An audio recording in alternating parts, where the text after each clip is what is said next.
오늘 이 더운 날씨에 우리를 이곳에 불러 모아 주셨습니다. 여러분, 날씨가 조금 더우면 우리의 몸이 좀 지칩니다. 그렇죠? 땀도 나고 불쾌지수도 올라가고 마음도 굉장히 피곤해집니다.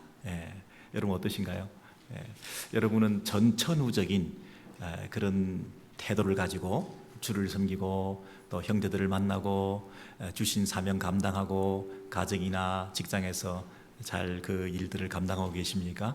아니면 조금 환경이 바뀌고 기후가 변화가 되고 그러면 몸도 힘들고 마음도 힘들고 심지어 인간관계도 만사가 귀찮아지고 사람도 만나기가 싫고 가까운 가족들조차도 부담스럽고 여러분 루틴하게 하던 모든 그 사역이나 가정의 일이나 또 교회에서 예배드리는 그 모든 이 봉사나 이 모든 일들이 깨어질 수가 있죠.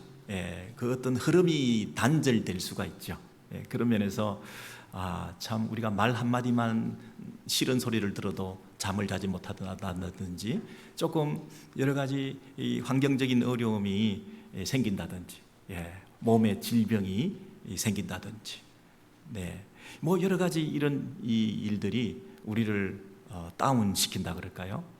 주저앉게 만들 수가 있습니다. 심지어 이 날씨조차도 우리를 주저앉게 만들 수가 있는 것입니다. 여러분, 예레미야라는 선지자가 있었는데요, 이 선지자는 열심히 주를 위해서 달려왔습니다. 근데 지금 팍 주저앉았어요. 완전히 주저앉았어요.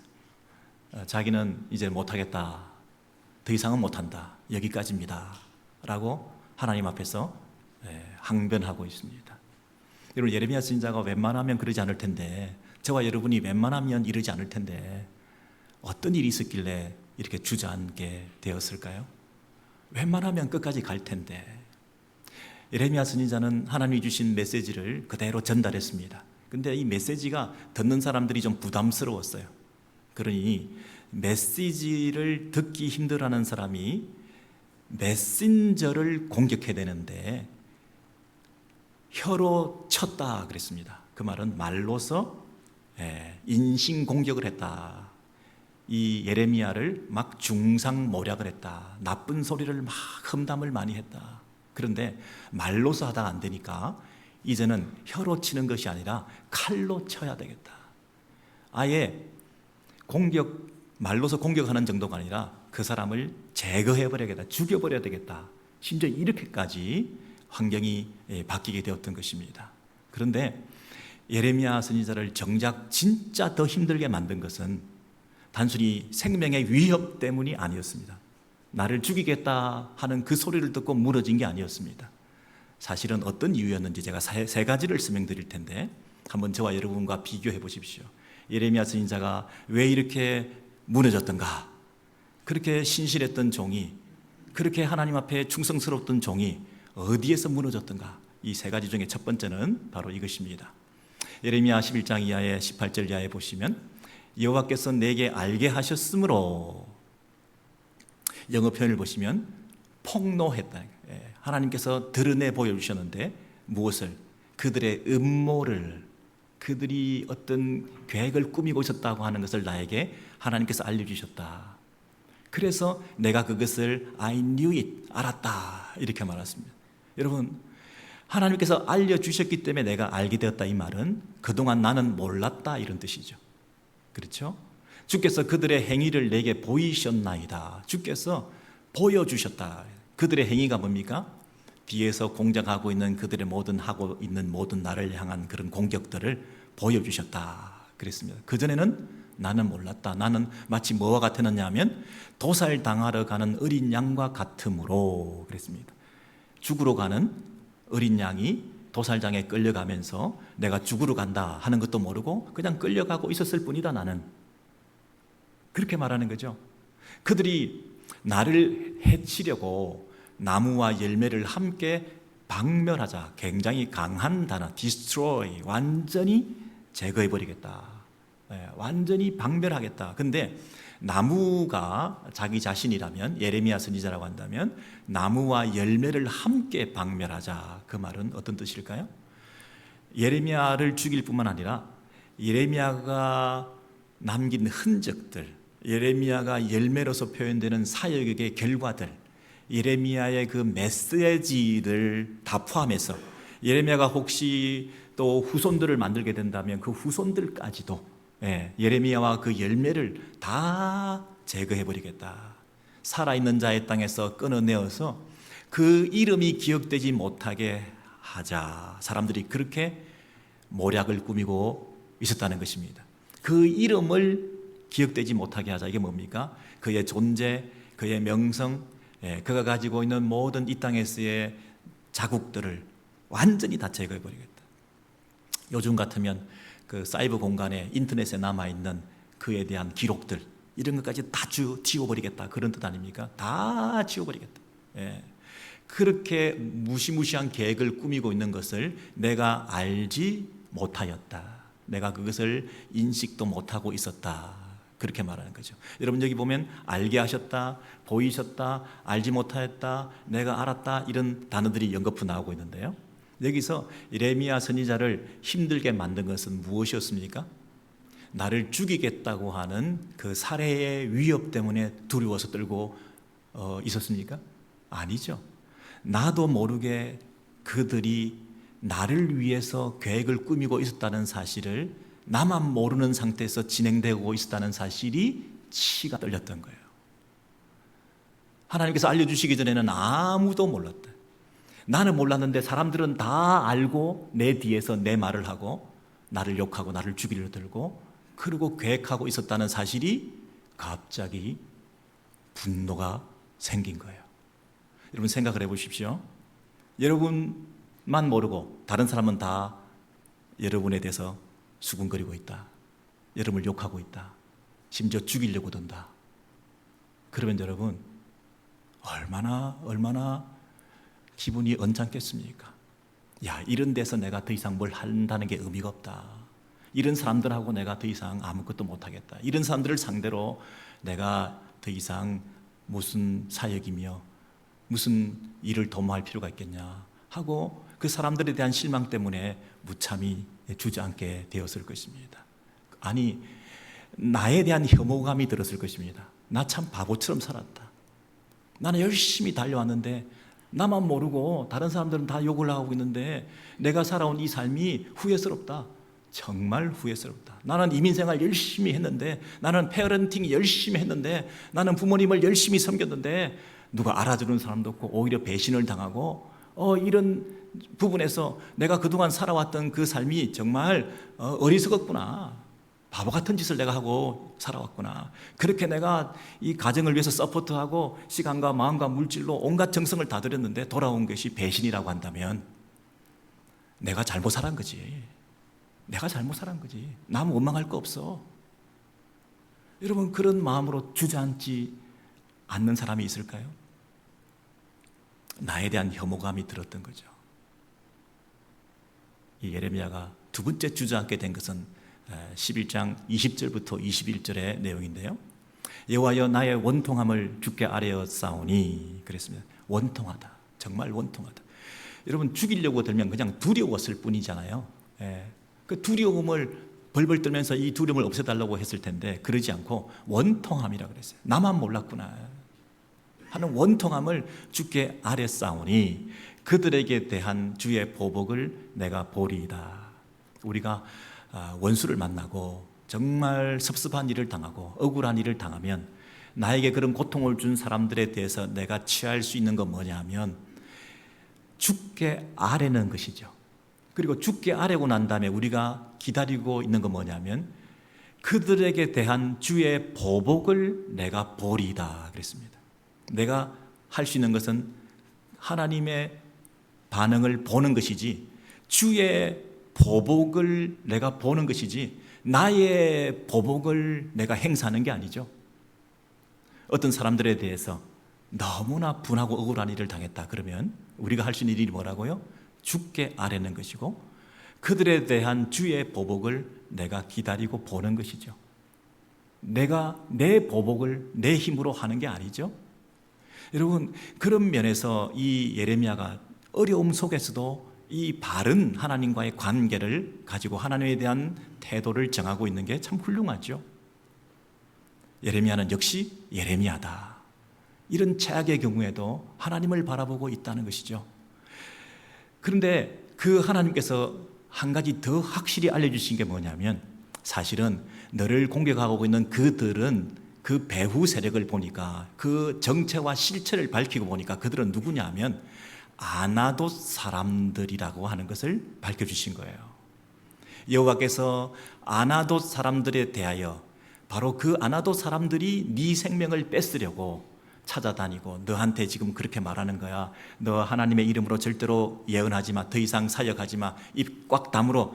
더 이상 떠들지 마. 또 그 입으로 뭔가를 말하면 내가 죽여버릴 거야. 우리가 너희들을 죽여버릴 거야. 내가 예레미야를 죽여버릴 거야. 이렇게 겁을 주면서 예레미야에게 뒤에서 공격하고 있는 그 실체가 누구냐면 아나돗 사람들이라고 하나님께서 알려주신 거예요. 여러분, 이 아나돗 사람이 누군지 아시죠? 예레미야 1장 1절에 보시면 베냐민 땅 아나돗의 제사장들 중 hil기야의 아들 예레미야의 말이니라, 이렇게 1장 1절이 시작하잖아요. 그러니까 예레미야는 누굽니까? 아나돗의 제사장들 중 hil기야의 아들이에요. 고향 땅 사람들이네요. 자기 아버지와 친족의 관계에 있는 사람들이잖아요. 여러분, 아나돗의 그 제사장들이 왜 지금 이렇게 화가 났을까요?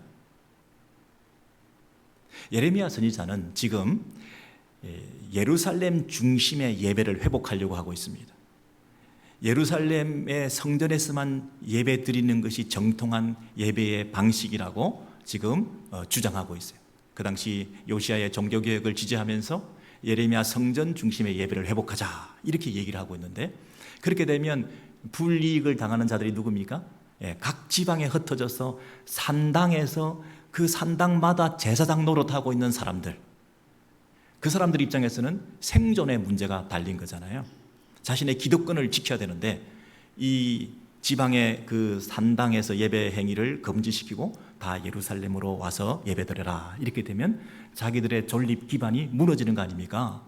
그러니 이들이 들고 일어난 거예요. 사실 거리로 따지면 한 3마일밖에 안 되거든요. 예레미야 선지자가 주장하는 그 예루살렘 성전과 그 아나돗이 제사장들이 자기의 그 기득권을 가지고 있는 그 산당은 한 3마일 정도인데, 그 거리에도 불구하고 자기들의 그 기득권을 지키기 위해서 이 예레미야를 향해서 공격하고 있는 모습을 볼 수가 있죠. 예레미야 입장에서 생각을 해보면, 야, 내가 지금 참 어려운 길을 가는데 이 종교개혁이라고 하는, 마치 루터가 갔던 그 길을 걸어가는 것처럼 그렇게 생명 걸고 이 길을 걸어가고 있는데, 그나마 고향 사람들이, 믿었던 사람들이, 좀 가까웠던 사람들이, 나의 혈족들이 나를 좀 밀어주면 얼마나 좋을까. 밀어주기는커녕 오히려 앞장서서 나를 죽이려고 하더니 여러분, 얼마나 실망스러웠겠습니까? 여러분, 이것은 인지상정이라 그럴까요? 우리 사람들이 누구나 그런 부분에서 좀 의지하는 게 있지 않습니까? 걔도 같은 고향 사람들이다, 같은 무슨 학교 출신들이다, 이러면서 뭔가 조금 마음이 의존하려는, 그리고 서로 좀 기대하는 이런 구석이 없잖아 있기 마련인데, 그것도 힘들 때에 그 사람마저 돌아서고 오히려 공격을 해대고 죽이려고 들면 무너질 수 있겠죠. 별 기대를 안 했다 하더라도 해필이면 그 사람들이 들고 일어났냐 했을 때 나는 더 이상 기댈 데가 없어지는구나 라고 생각을 하니 얼마나 마음이 힘들었겠습니까? 믿었던 자녀들이, 믿었던 배우자가, 믿었던 우리 신앙 공동체 안의 형제들이, 여러분, 이 최악의 적대자로 돌변해서 우리를 향하여 공격하고 있을 때, 여러분, 우리의 사역은, 우리의 삶은, 우리의 인생길은 굉장히 피곤하고 지쳐 있게 될 수밖에 없겠죠. 날씨는 막 더운데 마음은 너무나 춥겠죠. 너무나 춥죠. 외롭죠. 아무도 없구나. 여러분, 이 심정이 있을 때 예레미야 선지자가 또 한 번 무너지게 되었던 거죠. 세 번째로 이 예레미야 선지자가 무너지게 된 것은 12장 1절에서 3절의 내용을 보시면, 여호와여, 내가 주와 변론할 때는 주께서 의로우시나이다. 영어 표현을 보시면 You are always righteous. 당신은 항상 옳습니다. 여러분, 이게 굉장히 중요한 예레미야의 영적인 태도다, 이렇게 말할 수 있습니다. 우리는 조금 불편하면, 조금 이해가 안 되면 하나님 당신 틀렸습니다, 당신이 이상합니다, 이렇게 공격할 뻔한데, 항상 전제가 뭐냐면 예레미야는 당신은 어차피 항상 옳습니다. 지난번에도 옳았고 지금도 옳고 앞으로도 옳을 것입니다. 그런데 제가 한 가지 따져보고 싶은 거 있는데, 결국 따져보다가 내가 깨지겠지만 당신 항상 옳기 때문에, 그럼에도 불구하고 내가 의문이 생기는 질문이 하나 있는데, 그것은 무엇에 관한 것이냐면 정의에 관한 것입니다.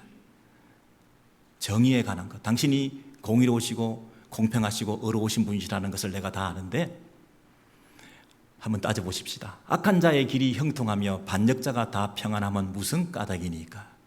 악한 자가, 나쁜 놈들이 더 잘되고 선하고 착한 사람들이 더 잘돼야 되는데 오히려 더 고통을 당하는 이런 일을 왜 허락하십니까?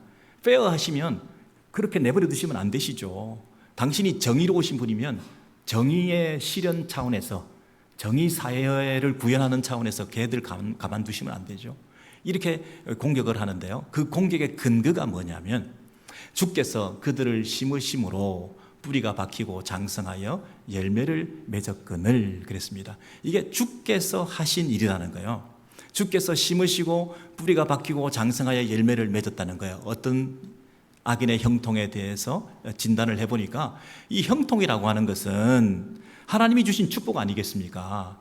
근데 악인이 형통한 걸 보면, 하나님이 이 악인에게 축복을 주신 것으로 생각된다면 그건 진짜 더 이해가 안 됩니다, 이런 뜻이죠. 주께서 그들을 심으심으로 뿌리가 박히고 장성하여 열매를 맺게 되었다. 여러분, 저를 보십시오. 이게 무슨 말입니까?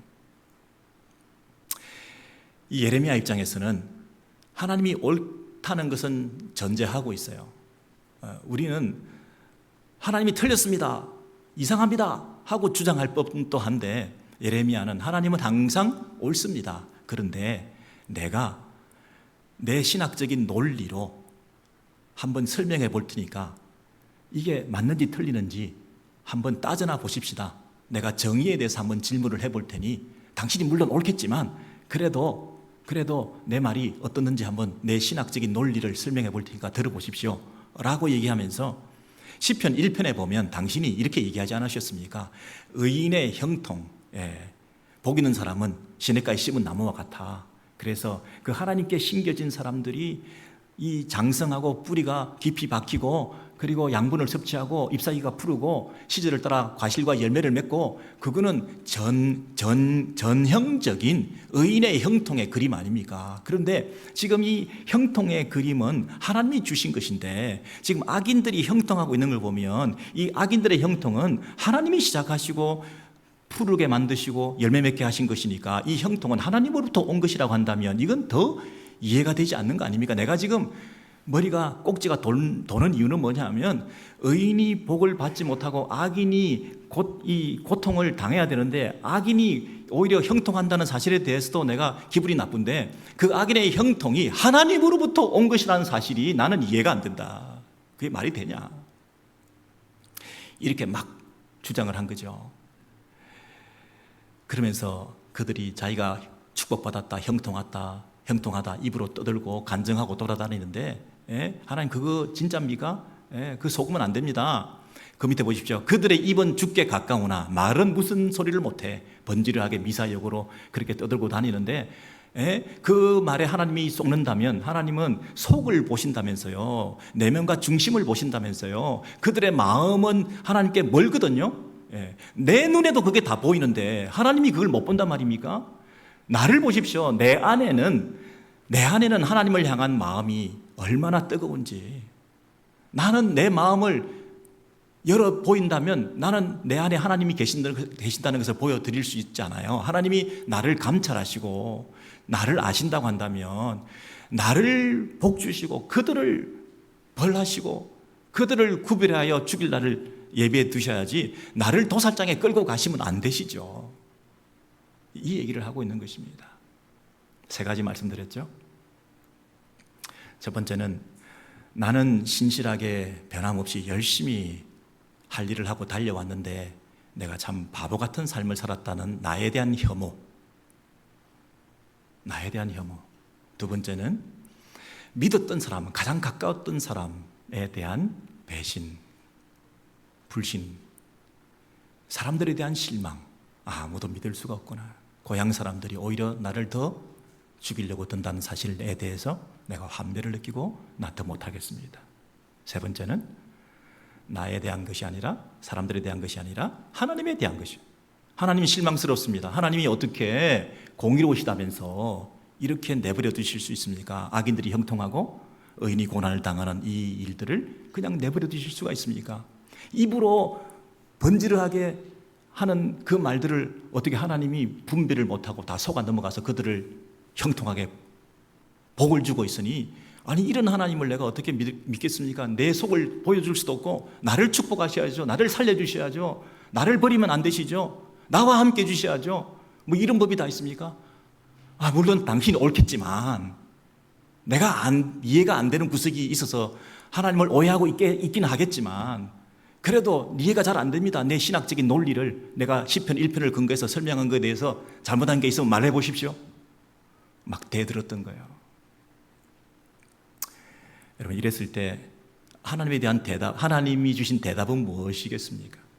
저와 여러분이 가지고 있는 이 항변에 대해서 하나님께서 지금 무슨 말씀을 주실까요? 보통 하나님은 이런 질문에 대해서 침묵하십니다. 말씀이 없었어요. 우리가 질문한다고 다 그때그때 즉답을 주시는 분이 아니세요. 보통은 대답도 없으신 분이 이 예레미야 선지자의 질문에 대해서 답을 주시는데, 그것도 직접적인 답이 아니라 간접적인 답을 주시는 거예요. 이 간접적인 답을 통해서 네가 알아들을 수 있겠냐 하고 하나님의 그 깊고 넓은 마음을 열어 보여주시는데, 그 내용이 오늘 이 본문입니다. 12장 5절부터 6절에 보시면, 네가 만일, 이 만일이라는 이 단어를 여러분 주목하십시오. 만약에 한번 생각해봐라. 지금 네가 걸어다니는 사람들과 함께 달리기를 해가지고 벌써 피곤하고 지쳐있다고 한다면, 보행자와 함께 달려도 벌써 피곤하면, 어찌 능히 말과, 막 달리는 말과 함께 달리기를 네가 할 수 있겠냐. 두 번째, 네가 평안한 땅에서는 아무 일이 없이 형통하게 무사하게 잘 지낼 수 있을지 모르지만, 요단 강물이 넘칠 때는 네가 어떻게 하겠느냐. 앞으로 어렵고 힘든 일이 더 생기면 그때는 너는 어떡할래? 지금 이렇게 벌써 주저앉아 있으면 어떡할래? 세 번째는, 네 형제와 아버지의 집이라도 너를 속이고 너의 뒤에서 크게 너를 욕하고 외치는 그런 일들이 있는데, 그들이 혹시 너에게 좋은 말을 한다 할지라도 네가 그들을 믿어서야 되겠느냐. 그들을 믿지 마라. 이렇게 말하죠. 자, 그러면요, 제가 세 가지 질문을 드렸죠. 나에 대해서 해모증을 느낍니다. 사람들이 내 모르게 많은 일들을 꾸미고 있었습니다. 사람들을, 내가 고향 사람들도 참 믿을 수 없는 사람들이라 내가 주저앉았습니다. 하나님도 참 이해가 안 되시는 분이시군요 라고 질문을 했는데, 그 질문에 대해서 첫 번째, 그것부터 생각해 보자. 고향 사람들, 그 문제 한번 생각해 보자. 네가 믿었던 가까운 사람들을 네가 신뢰했던 그 문제를 한번 얘기를 다루어 보자. 네 아버지의 집이라도 네 형제들이라 하더라도 너를 속일 수 있다는 것을 네가 잊지 말아야 된다. 가장 가까운 사람에 대한 신뢰와 의존하는 마음을 버려야 된다. 이렇게 말했죠. 그리고 그들이 겉으로는 좋은 말을 한다 할지라도 뒤에서는 더 심한 말을 어떻게 할지도 모르는 것이 사람들이다. 그러니까 아무도 가까운 사람들이라도 믿을 사람이 없다. 근데 혹시 그들이 너 앞에서 좋은 말을 할지라도, 격려하고 칭찬하고 박수치고 잘한다 그러고, 당신이 우리의 우상입니다, 당신이 우리의 모든 것입니다, 당신이 우리의 최고입니다, 당신 없이는 우리는 아무것도 할 수 없습니다, 당신 때문에 내가 삽니다, 이렇게 막 칭찬과 우리를 향한 박수를 친다 할지라도 네가 그러면 그 사람들의 말에 우쭐거릴 뻔하였구나. 네가 싫은 말을 들으면 낙심하고 좋은 말을 들으면 우쭐거리고, 좋은 말을 들으면 기분이 좋아서 업돼서 열심히 일을 하고, 싫은 말을 들으면 주저앉고 낙심하고 마음이 무너지고 밤잠 못 자고 그러는 존재밖에 되지 않느냐. 좋은 말이든 싫은 말이든 관계없이 그 사람들에 대한 신뢰를 거두어 드려야 될 거 아니냐. 너는 사역을 그저 혈연에 근거해서 그 사역을 시작하려고 했냐? 가까운 사람들이 주는 그 위로의 말에 힘을 얻어가지고 네가 이 일을 끝까지 할 수 있다고 착각을 했냐? 아무리 좋은 말을 듣는다 하더라도 그 말에 네가 마음이 뺏겨서 네 사역에 힘을 얻게 되었다고 말을 한다고 한다면 그 사실 자체가 벌써 결격 사유다.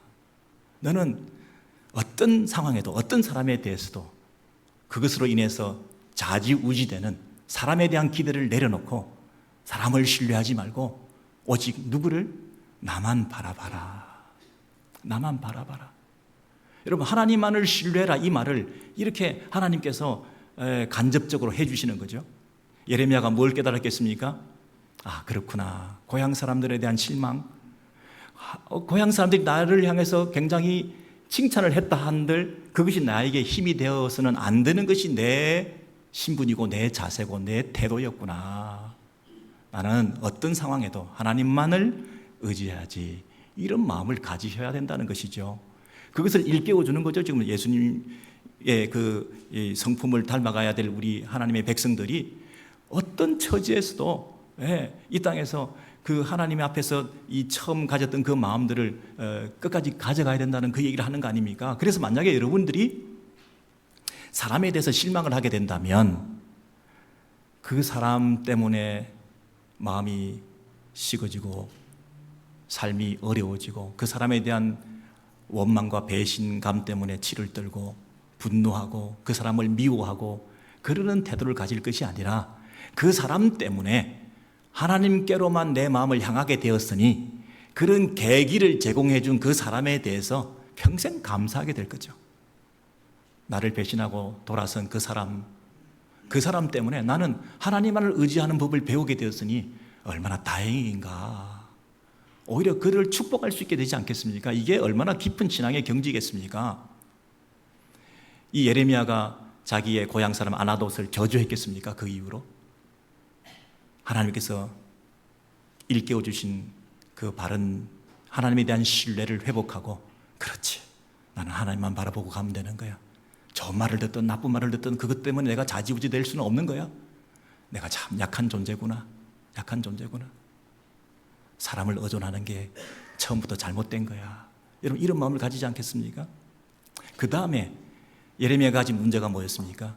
나 몰래 이런 일이 벌어졌어. 이럴 수는 없지. 사람들은 다 아는데 나만 몰라. 내 모르게 이런 일이 벌어진 것을 난 참을 수가 없어. 이 마음을 가졌을 때 하나님께서 뭐라고 얘기하셨죠? 너 몰래 일어나는 일이 그것밖에 없겠냐, 그렇게 말씀하시는 거죠.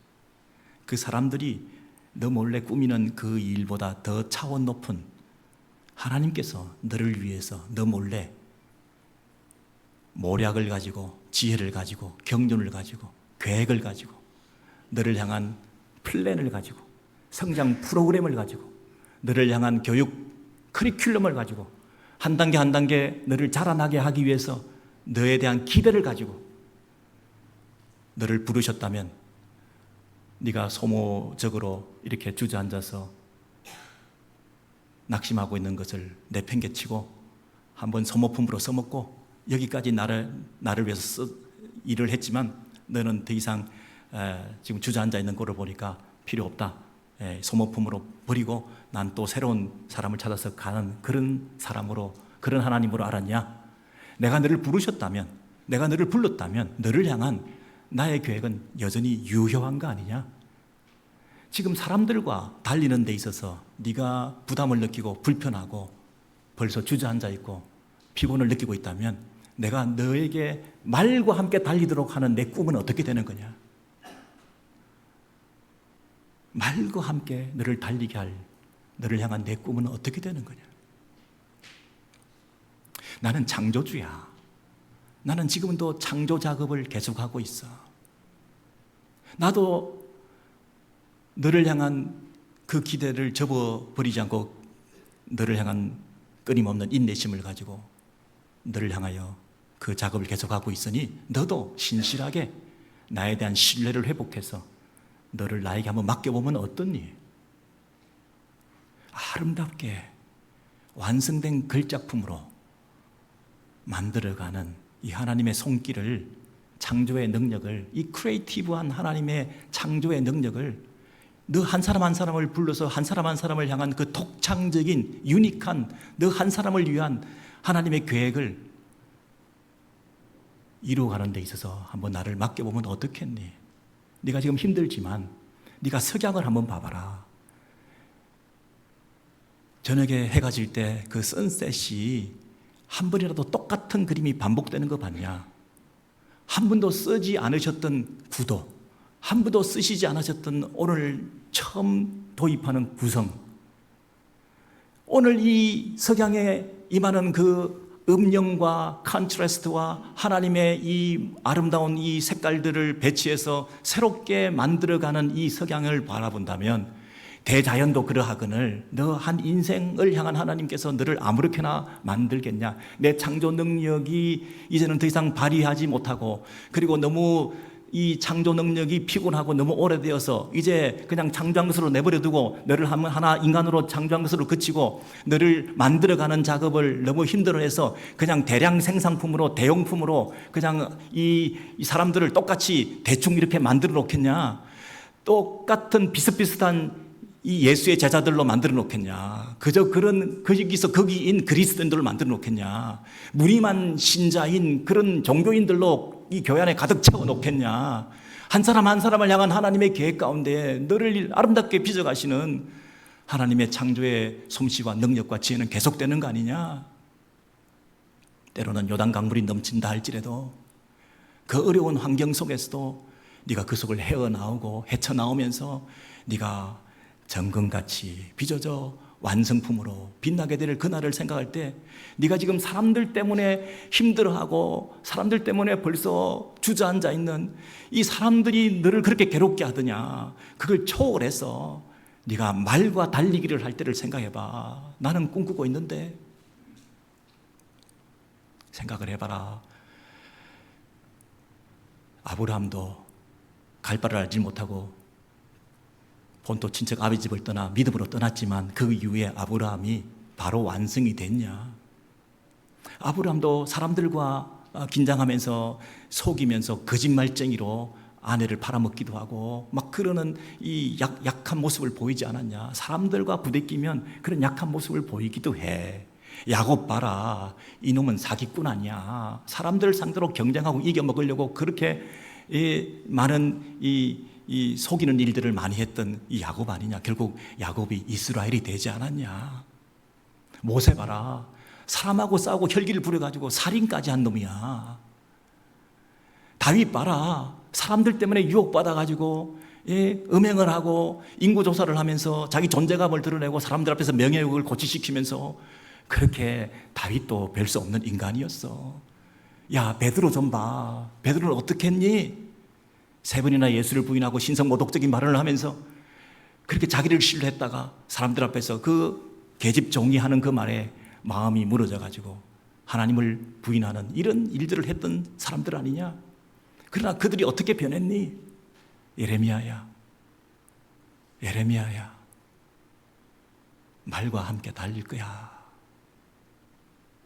한 사람 한 사람 너를 향한 그 부르심에 합당한 하나님의 계획을 우리가 신뢰할 때에, 여러분, 우리가 좀 낙심되는 일이 많지만 나에 대한 혐오, 참 바보 같아. 나는 바보처럼 살았어. 사람들, 믿었던 사람들 다 떠났어. 나는 불쌍해. 믿을 사람 아무도 없어. 심지어 하나님 이해 안 돼. 즉각적인 반응 좀 보여주시면 안 되나? 바로 처벌해 주시고 바로 공의를 실현하시고 바로 심판하시고 좀 그러시지. 이분은 왜 이러시나? 근데요, 하나님께서는 말과 함께 달릴 텐데 벌써 그러면 어떡하냐? 사람들하고 달리기를 하느라고 벌써 지쳐 있으면 어떡하냐? 네가 지금 삼시세끼 해결하고 그냥 편하게 살아가는, 그리고 이 땅에서 안주하면서 다른 사람보다 좀 더 나은 삶을 이 땅에서 살아가는 그 삶으로 스스로 만족해하고 있다면 그것이 좀 쉬운 삶일 수는 있지만 더 나은 삶은 아니다. 그것이 좀 편리한 삶일 수는 있지만 그것이 더 뜻깊은 인생은 아니다. 네가 지금 살아가는 삶이 쉬운 길일 수는 있지만 그것이 더 보람된 일은 아니다. 이렇게 살아가는 삶이 다는 아니다. 너를 향한 계획이 있다. 최선의 삶이라는 게 있다. 하나님 앞에서 그 최선의 삶을 한번 살아보지 않겠냐. 여러분, 이 부르심 앞에 저와 여러분이 각자 개인 한 사람 한 사람이 반응하시기 바랍니다. 나이가 들고 연세가 들어서 질병이 생기고 노화 현상이 생기고 경제적으로 경제활동을 그만하게 되고 자식도 배우자도 믿었던 사람들도 다 우리를 등지고 쓸쓸한 마음만 자꾸만 남아가는 우리의 인생의 이 노년에 하나님께서 아직도 너를 향한 계획을 가지고 있다. 완성품과 걸작품으로 빚어가시는 하나님의 독창적인 너만의, 한 사람 한 사람 너만을 향한 하나님의 손길이 지금도 계속되고 있다. 힘을 내라. 말과 함께 달리는 그 꿈을 나는 버리지 않았는데 이 경주에 나의 초대에 응하면서 주저앉아 있지 말고 다시 일어나자. 여러분, 이 부르심 앞에 이 더운 날씨에 우리의 남은 사역 가운데 새로운 도약과 새로운 은혜의 진원지처럼 이곳이 활화산처럼 타오르는 하나님의 은혜의 그 용광로에 우리가 들어가서 더 아름답게 빚어져 가시는 그런 은총이 우리 모두에게 함께 있게 되기를 소원합니다. 우리 말씀